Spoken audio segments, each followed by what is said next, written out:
yang perlu Anda pahami satu. Dulu Anda diajarkan membaca. Ketika Anda sudah bisa membaca, saya harap Anda jangan malas membaca.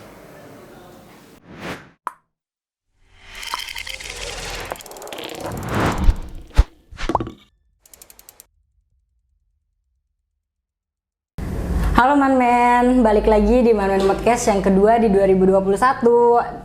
Di sini saya Nanda Venita sebagai moderator dan untuk mengulas sedikit tentang apa sih Manmen Podcast itu. Jadi Manmen Podcast itu adalah salah satu program kerja dari Divisi Kesma Himajemen yang dimana kegiatannya itu mempertemukan antara pihak kampus, lembaga dan juga pihak mahasiswa untuk mencari solusi dari keresahan dan keluh kesah yang dirasakan oleh mahasiswa. Dan di Manmen Podcast yang kedua ini kita kedatangan narasumber dari pihak lembaga yaitu Bapak Muhammad Alwi SPT MM selaku Sekretaris Kaprodi Prodi Manajemen. Gimana Bapak kabarnya Pak? Sehat? Alhamdulillah sehat walafiat. Udah siap Pak? Ujian ya? Enggak ujian juga bukan. dong. Okay. Untuk menjawab nih semua aspirasi yang diajukan sama tingkat 2. Insya Allah selama itu terkait dengan tupoksi saya akan saya jawab. Oke, jadi Manmen langsung aja ya kita ke aspirasi yang pertama nih Pak. Ya. Jadi ada yang masuk nih pertama tuh soal keterlambatan pembagian KTM Pak. Nah, jadi banyak mahasiswa yang mengeluh karena nggak bisa pinjem buku jadinya di perpustakaan. Nah itu gimana tuh Pak? Oke, kalau terkait KTM sebetulnya bukan tupoksi saya, bukan tugas pokok fungsi saya. Dalam artian ketika saya harus menjawab, maka jawaban saya bukan jawaban berdasarkan kewenangan. Artinya ini bukan kewenangan saya, tetapi jawaban yang saya berikan jawaban terkait dengan tadi keresahan meminjam buku. Iya. Dengan belum adanya KTM. Ya. Sebetulnya itu bisa bisa dicari solusinya. Salah satu diantaranya mungkin dengan komunikasi yang lebih baik dengan pihak perpustakaan.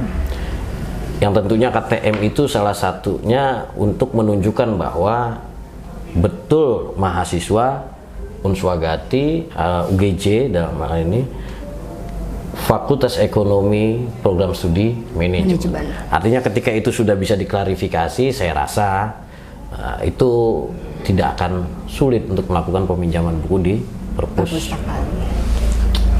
Oke, karena banyak yang ngalamin juga Pak dari anak Kesma pun kemarin ada yang sempat mau minjem buku tapi karena KTM belum dibagikan jadi akhirnya nggak bisa. Karena kan KTM katanya buat jadi jaminan ya di perpustakaannya kalau pengen minjem buku KTA ya, kartu anggota perpus. Iya. Jadi KTM di sini yang setahu saya ya hanya dijadikan persyaratan untuk membuat kartu tanda anggota perpustakaan. Jadi dengan tadi ketika KTM itu memang belum didapatkan dan melakukan komunikasi yang baik dengan pihak perpustakaan, maka akan dibuatkan kartu tanda anggota. Yang terpenting NPM atau NIM-nya Anda sudah tahu kan? NIM, NPM-nya sudah tahu, bisa dikomunikasikan dengan pihak perpus dengan lebih baik. Insya Allah semoga itu bisa membantu untuk membuat KTA. Nah dengan KTA ini Anda bisa melakukan peminjaman buku. Jadi harus ada komunikasi sama pihak perpusnya ya Pak ya? Supaya bisa minjem buku. Betul sekali. Gitu ya Manmen, harus ada komunikasi sama pihak perpusnya supaya kalian bisa minjem buku juga. Boleh menambahkan Pak Alwi? Boleh Pak, boleh. Jadi karena teman-teman kita ini kan mahasiswa manajemen, artinya ilmu yang mempelajari bagaimana mengelola kan gitu, atau seni di dalam mengelola apa saja, termasuk diantaranya komunikasi tadi. Nah kalau Anda bisa berkomunikasi dengan baik, saya rasa apa yang menjadi kesulitan itu dapat dicari solusinya. Salah satunya tadi solusinya. Iya. Oke, yang pertama udah. Lanjut yang kedua ya Pak. Ya. Selanjutnya nih ada aduan nih Pak tentang pelayanan TU. Nah, sebelumnya Nanda mau nanya dulu deh ke Bapak. Menurut Bapak tuh layanan TUFE udah baik apa gimana tuh? Apa belum? Menurut Bapak ini mah? Ya, dalam pandangan saya ya Ya. tentunya terkait dengan pelayanan atau services gitu. Tentunya ada dua yang harus diperhatikan. Yang pertama adalah standar operasional prosedur yang memang mengikat setiap pegawai TU bagaimana memberikan pelayanan kepada mahasiswa. Itu. Yang kedua terkait dengan kepuasan apa yang diberikan oleh TU pelayanan tadi, tentunya bisa kemudian dikomunikasikan antara mahasiswa dan TU. Apakah mahasiswa merasa terlayani dengan pelayanan yang diberikan oleh TU sesuai, dikembalikan lagi sesuai dengan standar operasional prosedur yang ada di TU atau tata usaha itu. Nah, jadi antara puas dan tidak puasnya itu bisa disinkronisasi dengan layanan apa saja sih yang ada di TU itu. Nah, kalau di luar daripada layanan itu yang kemudian menimbulkan ketidakpuasan, ya mungkin ini bisa dikomunikasikan apakah perlu menjadi bagian daripada pelayanan yang perlu ditingkatkan atau memang itu bukan bagian daripada yang harus dilayani oleh TU, kan gitu. Karena katanya nih Pak, ada pelayan apa maksudnya? Sejauh ini menurut saya sudah baik kan. Oh gitu. iya. Jadi ada kayak pegawai TU gitu yang kurang ramah gitu Pak. Jadi ke mahasiswanya kayaknya kesannya jutek gitu loh. Iya. Personal ya, itu masalah personal. Nah, kadang-kadang kalau personal itu ya nanti terkait dengan kinerja individu juga. Kinerja individu yang sudah dibebankan oleh organisasi. Artinya jangan sampai kinerja individu itu menjadi sesuatu yang secara general memberikan pelayanan kepada TU itu kurang maksimal. Ya mungkin itu menjadi bagian yang harus diperbaiki. Tentunya juga ada inputan dari mahasiswa pelayanan terhadap individu itu sendiri kan gitu. Jadi supaya perbaikan itu jelas. Jangan sampai kemudian justru mengakibatkan individu-individu lain yang ada di TU tersebut semakin merasa terganggu dengan keluhan-keluhan yang tidak terkait dengan mereka, kan gitu. Hanya pada individu tertentu. Silahkan diadukan, bisa langsung ke bidang 2 kalau itu terkait dengan sarana dan prasarana. Kalau terkait dengan akademik ataupun kemahasiswaan bisa melalui bidang 1. Bidang 1 itu maksudnya WD1 ya. Kalau akademik dan kemahasiswaan. Kalau sarana dan prasarana bisa melalui bidang 2 atau dalam hal ini adalah wakil dekan 2. Oh, jadi bisa dilaporkan ya Pak kalau kayak gitu ke bahasanya biar lebih sopan bukan dilaporkan, disampaikan, keluhannya tadi, apa yang menjadi keluhannya supaya bisa kemudian ditindaklanjuti untuk diperbaiki. Oke. Sudah terjawab. Sekarang lanjut ke aspirasi selanjutnya nih Pak. Ini soal fasilitas Pak. Ya, apa nih, itu? Banyak yang ngeluh soal fasilitas yang kurang baik dan kurang bersih Pak. Seperti? Contohnya kayak kamar mandi gitu. Apalagi kamar mandi yang di belakang itu udah nggak ada air, kotor gitu Pak. Jadi yang di bawah ya? Atau yang di belakang? Yang di bawah di belakang. Oh, di belakang. Bawah belakang. Sebenarnya saya juga ngalamin nih Pak. Kadang kalau misalkan pengen buang air kecil harus jalan dulu ke depan. Jadi jauh gitu. Yang bersihnya kan ada di depan tuh. Nah itu kita nih minta bantuan gitu ke Bapak dari Prodi untuk menyampaikan ke fakultas. Dari fakultas kan nanti barangkali bisa disampaikan ke Univ untuk bahan evaluasi juga gitu. Oke. Ini juga perlu untuk saya sampaikan juga ke teman-teman ya. Artinya fasilitas-fasilitas yang ada itu juga tentunya menjadi tanggung jawab dan kewajiban kita untuk sama-sama menjaga. Nah, kita harus sama-sama pahami bahwa petugas dalam hal ini pramubakti yang membersihkan tempat-tempat tersebut itu juga terbatas. Jadi alangkah lebih baiknya kita juga sama-sama menjaga.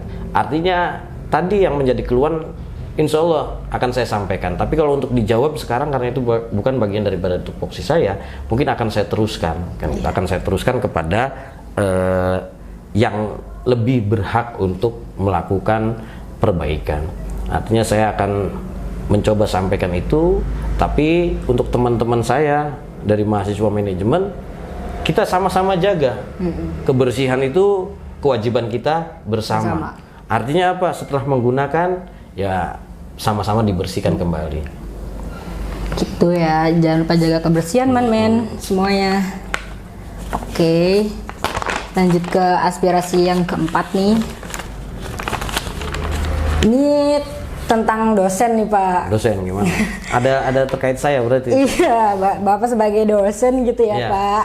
Jadi ada aspirasi yang masuk nih perihal dosen yang tetap ngajar masuk di hari-hari libur Pak, terutama di tanggal merah yang harusnya itu jadi libur nasional kan. Gitu. Nah, gimana tuh pada solusi mungkin dari Bapak?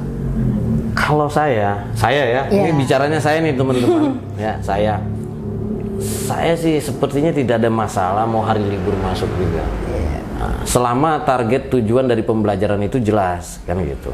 Apalagi kalau berbicaranya terkait kewajiban belajar, itu tidak mengenal waktu. Kan gitu. Kalau terkait dengan kewajiban belajar. Nah, kalau secara formil memang ada waktu libur.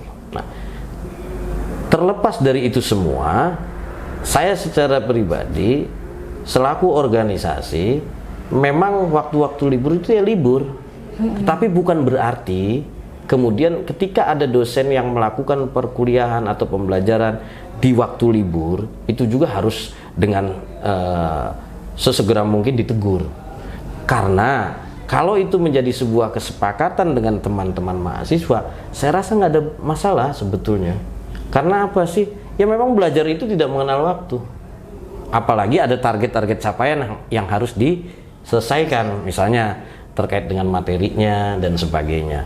Nah, tentunya itu juga kita harus sama-sama secara bijaksana meresponnya. Tidak harus langsung dikaitkan dengan sesuatu hal yang disebut pelanggaran prosedur atau dikatakan tidak profesional. Kan, karena mengajar itu bagian daripada, ya kalau dilihat dari kewajiban nggak kenal waktu kan gitu.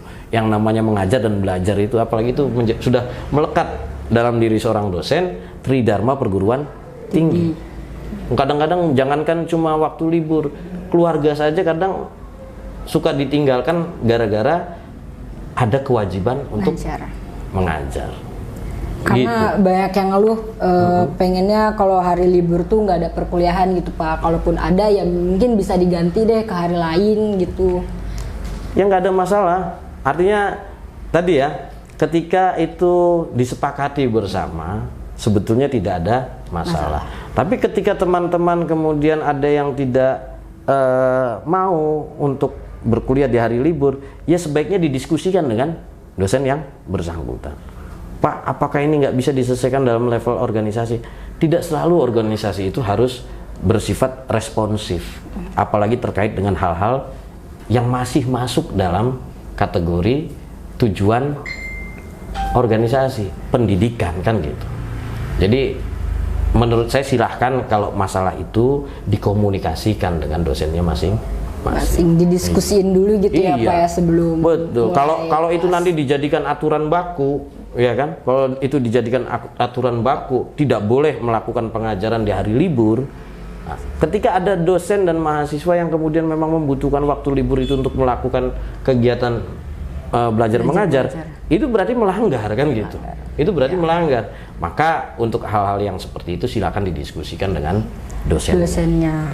Gitu. Jadi didiskusiin ya men, jangan main asal. Iya. Ini aja. Kalau memang tidak mau ya katakan saja kan, minta hari pengganti dan sebagainya. Gitu. Tidak harus dijadikan masalah yang tidak bisa diselesaikan atau berat gitu. Jangan dijadikan masalah berat seperti itu. Sebenarnya nggak berat-berat banget ya Pak ya, tinggal minta ganti hari aja gitu. Ya gitu, tinggal komunikasikan dengan baik. Nah itu dia. Selanjutnya nih Pak, ada aspirasi yang masuk nih. Sama aja, ini juga masih berhubungan dengan dosen, cuma kali ini dosen yang nggak pernah masuk nih Pak. Oh, gitu. Yang nggak pernah masuk. Apa bahasanya ghosting? Nah, di ghosting kita nih sebagai mahasiswa nih Pak. Ya, dan nggak pernah ngasih materi juga nih ke mahasiswa, terutama dari setelah UTS sampai sekarang kan lumayan tuh Pak, berapa pertemuan kan, gitu. Itu gimana tuh Pak? Ya, secara organisasi tentunya itu akan menjadi masukan bagi organisasi. Tentunya kita juga harus terukur dan terarah, artinya jelas siapa yang harus ditegur, kan gitu. Silahkan saja sampaikan ke prodi bisa, dosen siapa saja yang tidak pernah melakukan pembelajaran, pemberian materi dan sebagainya yang dirasa itu sudah menjadi kewajiban di dalam kegiatan belajar mengajar. Nah, itu dari pihak organisasi pasti akan melakukan teguran terhadap dosen bersangkutan, sekalipun itu saya. Apa berarti Pak Alwi harus menegur dirinya sendiri? Tidak, karena ada pimpinan di atas saya. Tentunya itu akan menjadi teguran juga buat saya ketika saya melakukan yang seharusnya menjadi kewajiban saya, melakukan kegiatan belajar mengajar. Nah, akan tetapi perlu saya tambahkan di sini ya. Terlepas dari ada aturan organisasi yang akan menegur, saya rasa teman-teman mahasiswa juga harus tetap belajar, ya kan? Jangan sampai sudah dosennya nggak masuk, materinya nggak dikasih, teman-temannya nggak belajar. Nggak usaha buat belajar. Iya, harus tetap belajar. Supaya apa? Supaya tidak tertinggal. Ada bukunya dibaca. Ini dari dua sisi yang berbeda ya. Tadi dari sisi organisasi. Tentunya akan dilakukan teguran terhadap dosen-dosen yang tidak melakukan kegiatan belajar mengajar sesuai dengan kesepakatan ataupun arahan dari pihak universitas ataupun fakultas. Itu pasti akan dilakukan teguran. Silakan disampaikan. Tapi saran saya juga buat teman-teman, jangan sampai karena dosennya tidak masuk kemudian Anda tidak belajar. Iya. Bukunya kan ada, boleh dibaca gitu. Tapi nih Pak, dari podcast yang pertama itu kan udah pernah dibahas juga soal dosen ini, dan mungkin udah ada dosen yang mendapat teguran mungkin. Sudah. Nah, itu jadinya bahkan si dosen ngasih tekanan balik Pak ke mahasiswa gitu. Jadi jadi kita kayak bentuknya kayak lingkaran gitu, dari mahasiswa ke ormawa ke prodi, nyampein segala macem, nanti negur ke dosen, nanti dosen neken lagi ke mahasiswa. Jadi itu takutnya buat mahasiswa tuh jadi takut buat menyuarakan aspirasinya gitu Pak, karena nggak usah ngomentarin dosen deh, nanti ditekan balik sama si dosen gitu. Itu gimana tuh Pak? Ya, jadi tadi sesuai pertanyaan tadi, teman-teman tidak perlu khawatir terjadi penekanan balik dari laporan-laporan terkait dengan dosen-dosen yang tidak melakukan aktivitas mengajar ataupun memberikan materi pembelajaran. Nah, dalam hal ini tentunya kan ada kesepakatan di awal antara mahasiswa dan dosen. Baik terkait dengan jumlah pertemuan, penilaian, dan lain sebagainya. Nah, terkait itu juga dari pihak program studi ada yang namanya laporan kegiatan belajar mengajar. Nah, setiap dosen yang tidak mengirimkan laporan kegiatan belajar mengajar itu juga menjadi bahan evaluasi untuk kami, yang salah satu diantaranya juga akan melakukan teguran terhadap dosen yang bersangkutan. Jadi tidak perlu untuk khawatir adanya tekanan balik. Justru yang perlu dikhawatirkan menurut saya ya, ketika teman-teman motivasi belajarnya jadi menurun. Kan gitu. Artinya menurun tuh gimana? Ya nggak mau baca buku, kan gitu. Nah, itu yang harusnya menjadi kekhawatiran teman-teman, itu yang lebih urgent tuh di situ. Kalau belajar nggak mau baca buku, tidak mau membaca materi, nah ini yang harusnya dikhawatirkan. Tidak perlu khawatir lah tentang tekanan balik, karena kita ini kan organisasi pendidikan, bukan organisasi kehakiman, kepolisian ataupun kejaksaan. Jadi nggak usah khawatir ya Pak, dapat tekanan balik dari dosen gitu. Ini ngomong-ngomong semangat belajar nih, masuk ke ke aspirasi selanjutnya nih Pak. Oh gitu. Nyambung nih, agak-agak nyambung nih. Gimana? Soalnya ada aspirasi yang masuk bahwasannya tuh kuliah online tuh kan nggak efektif Pak. Nah, Jadi banyak mahasiswa yang menuntut pembaruan atau inovasi gitu dari pembelajaran online ini supaya mahasiswa tuh nggak bosen, nggak jenuh tiap hari bukanya laptop, HP gitu-gitu aja gitu Pak. Ya, jadi kalau bahasanya mungkin ada selingan ya atau ada variasi dari pembelajaran online. Nah, itu juga kalau ada kesepakatan dengan mahasiswa, tentunya dengan memperhatikan protokol kesehatan, boleh-boleh saja dilakukan. Artinya boleh itu bukan secara organisasi. Kalau secara organisasi tentunya akan patuh terhadap instruksi dari mulai Kemendristekdikti, ya, Kopertis, rektor dalam hal ini universitas, ataupun pimpinan-pimpinan fakultas. Nah, mengacu kepada itu. Tapi di luar dari itu, ketika kemudian tetap menjaga protokol kesehatan, ada kesepakatan antara mahasiswa dan dosen untuk melakukan variasi pembelajaran. Menurut saya, ya, ini bukan mewakili organisasi, itu fine-fine saja, nggak ada masalah. Tapi ketika itu juga harus memperhatikan protokol kesehatan. Artinya jangan berkumpul terlalu banyak lah, kan gitu. Memang kondisinya kita sedang mengalami pandemi COVID-19. Itu.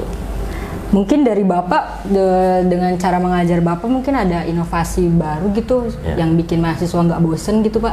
Kalau saya pribadi tidak bisa memastikan mahasiswa itu bosan atau tidak dengan cara pembelajaran saya tentunya kan gitu. Saya tidak bisa memastikan. Tetapi kalau terkait dengan variasi, saya juga lakukan variasi pertemuan-pertemuan offline tiap kelompok yang jumlahnya maksimal 7 orang kan gitu. Dengan saya berarti 8. Itu juga di tempat terbuka yang sifatnya dengan posisi protokol kesehatan yang tetap kita jaga. Nah, tetap kita jaga. Akan tetapi itu bukan bagian daripada rekomendasi untuk diikuti, bukan. Tapi itu sifatnya pribadi. Sifatnya bukan secara organisasi, tetapi itu sudah berdasarkan kesepakatan. Kalau satu kelas itu tidak menyepakati, saya juga nggak akan berani. Jadi jangan merasa terpaksa. Kalau memang tidak mau ya silakan saja. Nah, tapi tadi hal yang paling penting substansi dalam kegiatan belajar itu adalah membaca buku. Nah, kalau tidak dibaca bukunya, otomatis akan jenuh, itu aja. Karena tidak ada pembahasan yang akan dilakukan tanpa membaca buku. Iya. Sebenarnya nggak mesti offline juga bisa ya Pak pembaruan belajar online bisa. itu tetap online pun masih bisa, kayak misal diselingin games atau kuis bisa gitu ya.